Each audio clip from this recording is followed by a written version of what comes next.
when you were looking at a contract, like how do you decide it's like cuttable? Is it just it's very expensive? Is it like hardly anyone's getting utility out of it? What are the metrics that you're looking for to decide if it's a waste? We'd run it on like 10 or 20 contracts. And then we would kind of like disagree or agree with the results, and we would edit the prompt, and we'd kind of just keep doing that at larger and larger amounts, different contracts.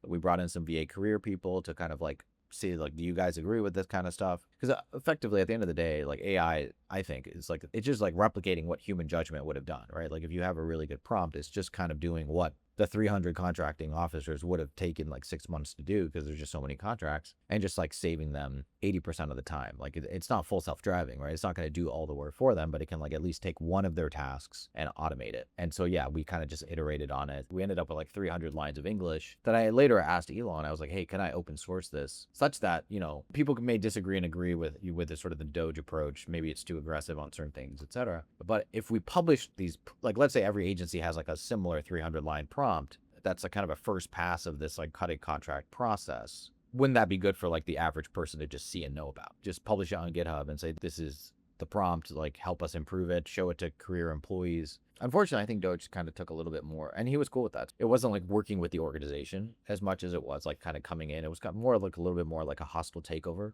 versus like some skills that you guys don't really have, and we're willing to work a lot longer than you may, as like you've been doing this job for 20 years, working roughly 9 to 5. Let us help you do what you want to do. And it was a little bit more like, you guys are not aggressive enough. You guys are not cutting contracts that you should be cutting. So we're going to tell you which contracts to cut. And if you don't cut them, there's nothing we can really do except kind of like try to like tag someone in at like a higher level of leadership using our DOGE aura to be like, hey, look, like Trump said this, but like, you know, Doug Collins said this, but this, you know, the contracting officers don't really seem to want to do this. And that was kind of a lot of what the effort was spent on.